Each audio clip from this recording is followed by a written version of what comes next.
Culture, your one-stop destination for everything pop culture. My name is Aston, and today we're going to do a review and a recap for The Walking Dead Season 6, Episode 2, titled The Well. Now, in this episode, we get to see King Ezekiel. He's the one everybody's going to be talking about this week. We get to see him in the comic books, and honestly, when you see the comic book and the character in live action, like side to side, it's a perfect casting, perfect model of the character. I enjoyed it a lot. And another thing about Ezekiel that I really love, besides like the overacting, I love the second personality. I love like his King Ezekiel personality, and then just Ezekiel. I love to seeing him actually open up to Carol, let her know. I just jumped right into it, didn't I? Yeah, let's take a step back. So this episode, we get to see Morgan and Carol. They're still trying to make. They're with the guards that we seen last week. We find out this week they're part of the kingdom, and we don't even figure that out yet until we see like Carol's having her little visions. We see that anytime anyone kills a walker, she's seeing actual individuals, like living humans. So I'm like, oh my God, Carol is tripping right now. But this one let me know like she's just hallucinating because of the blood laws. Maybe she has some other things going on with her too. So all these things are like making her basically hallucinate what's really going on.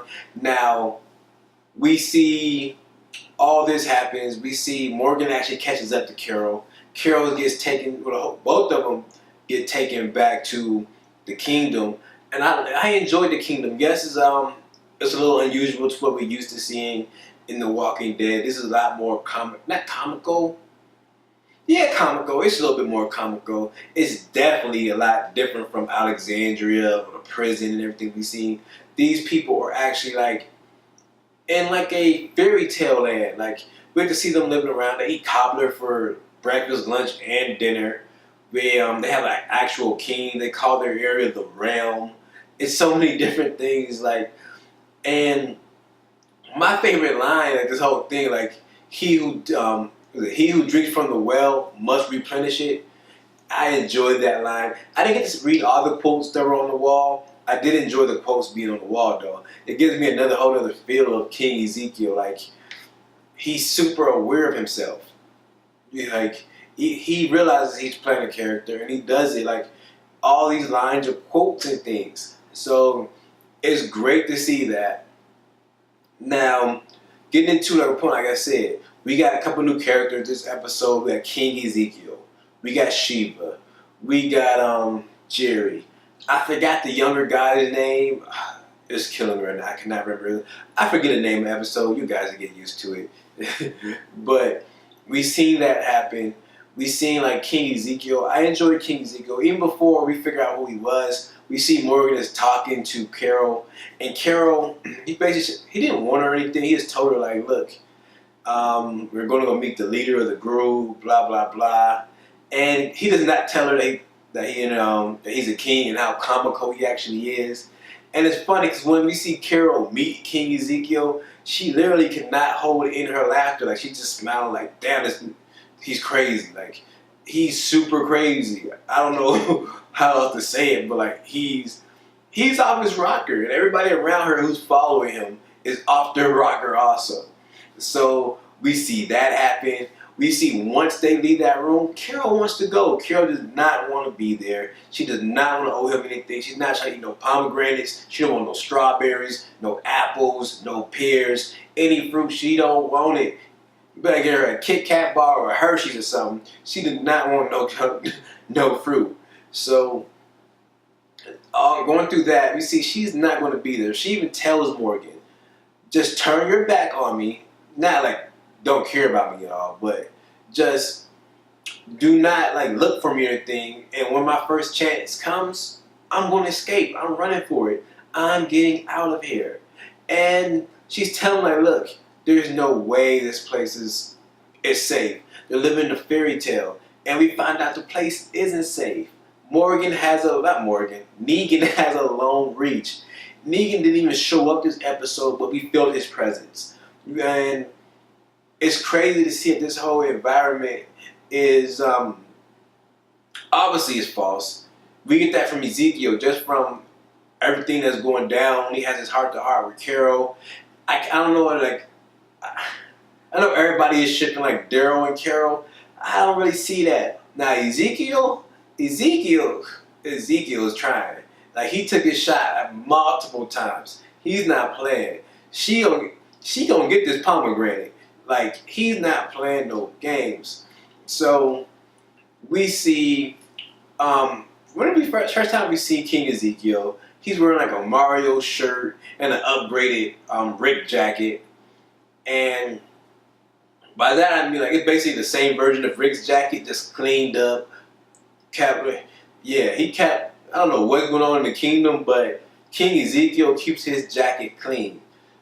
Now, going on from there, we get to see that he's really tight with his group.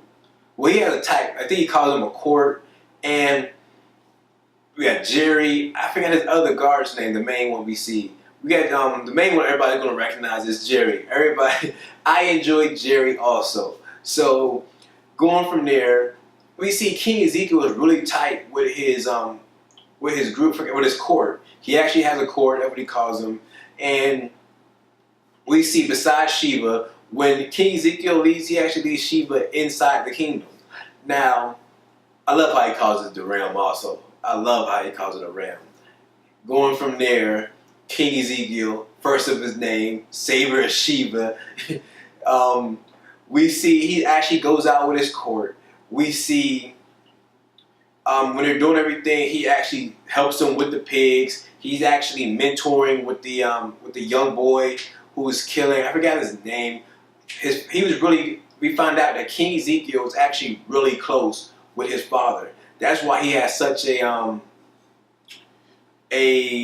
reason, like, we want him to succeed. He tells, like, they try with weapons, he's not good at them.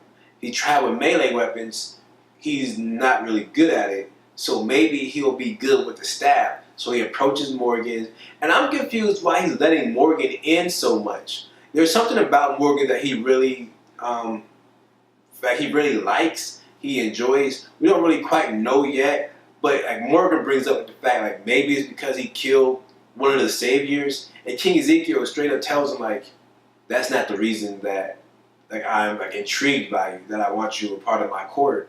That's really not the reason at all. And we don't really get the real explanation why he wants him in the court, but we know that the fact that he's able to kill and he's willing to kill isn't the reason, which is crazy because, you know, last season Morgan was not about that killer life. He was not trying to catch a body at all. But this season, we see Morgan is definitely more willing to take down walkers. He's more than willing to kill when necessary. I don't think he just go down just straight up start shooting, but we do see when the fight goes, he pulls the gun and he's willing to shoot. He's ready to shoot. And we see he actually contemplates, like, what's happening to me? What's changing with me? It even tells his pupil that when he's talking to him, he let him read use the book with all the scriptures, but all these quotes and everything in it. And he tells him, like, he realized, like, his pupil realizes he's a vegan or a vegetarian. I don't really know to the full extent, because does he use animal products? I really don't remember. Like, I'm pretty sure milk's not around that often, so it's not really that big of a deal. I don't really remember eating eggs or anything, but as far as that, he does eat a lot of vegetables, and his plate always has vegetables. He never had meat on his plate. So, yeah. So that happened, and he's like, I used to think I had a way, but now I'm just stumbling across my path like everyone else. So he used to think that no killing was good at all. Like, he didn't think killing was good at all. But now he's to the point, like, maybe killing is necessary to stay safe. And that is, like, that's crazy to see how far he's came just in this season.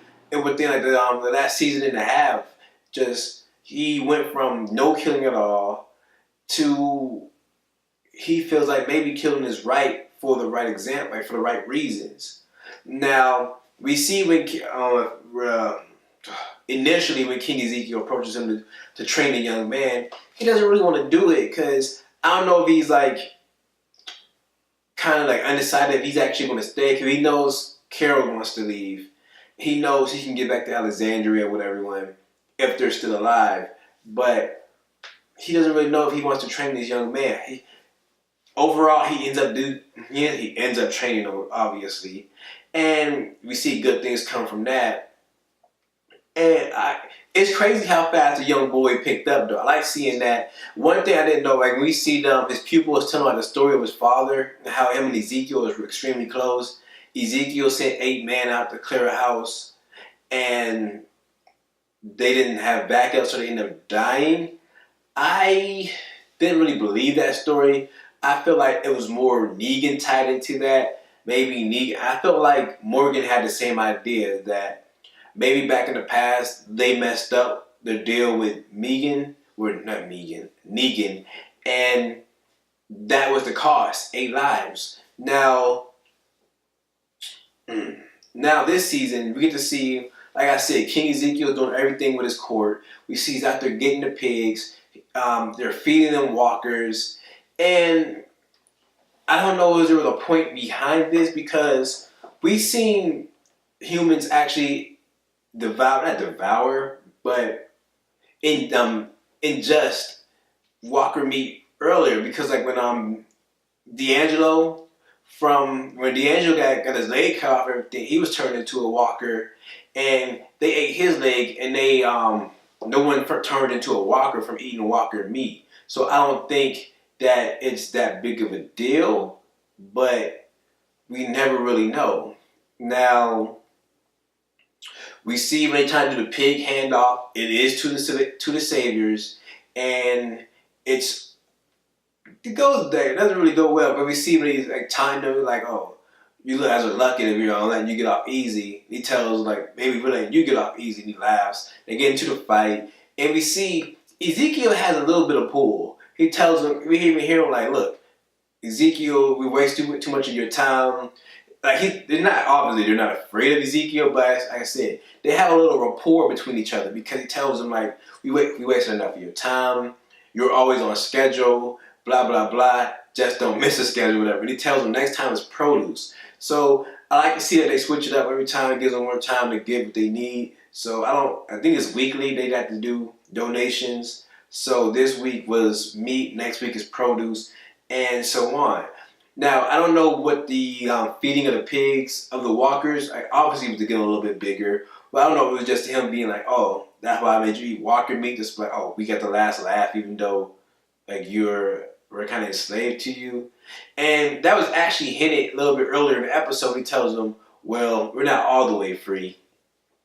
And then we find out that they're kind of in debt to the saviors. Now, going from there, we get to see Carol. Like I said, Carol's not trying to stay here. We see she's acting real sly. She's being really friendly to people. She plays the role perfectly.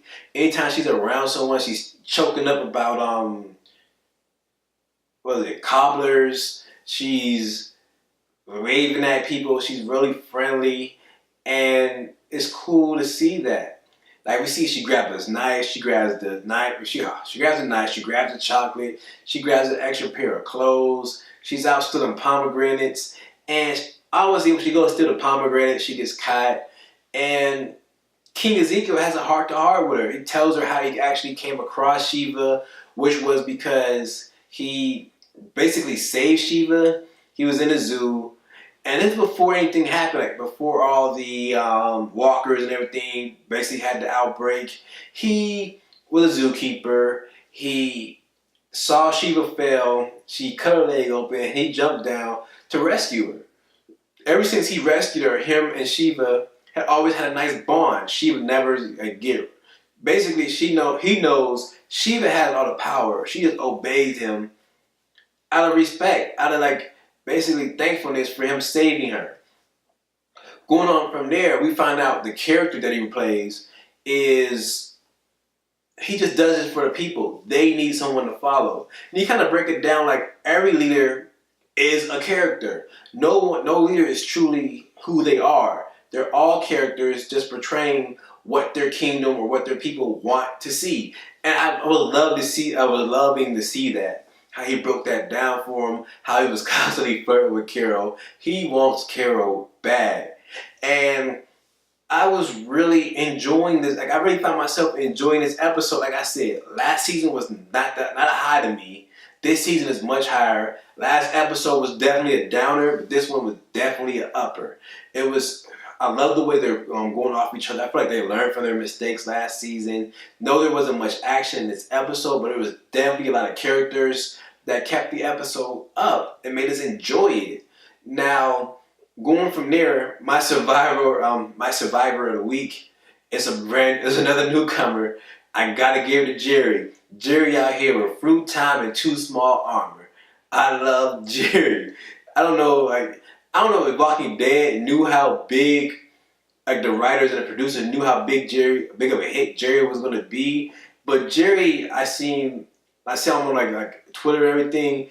Jerry is a big hit. It's no denying that I love Jerry. And that's really all we have. Like for my ups, like I said, Jerry. I love seeing Shiva. The way they developed her, it was kind of like a crossbred between actual props and CGI. We get to see what else. I loved the new introduction of King Ezekiel.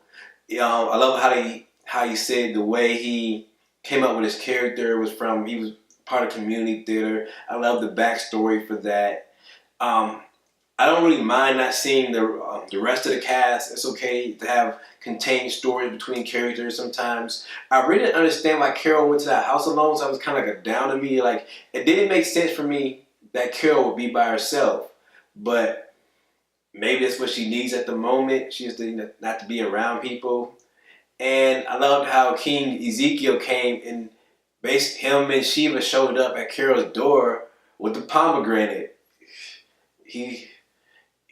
Yeah. So that's really all we have this episode. Make sure you like, comment, subscribe to the channel, share it if you like what you've seen, and as always, stay lost.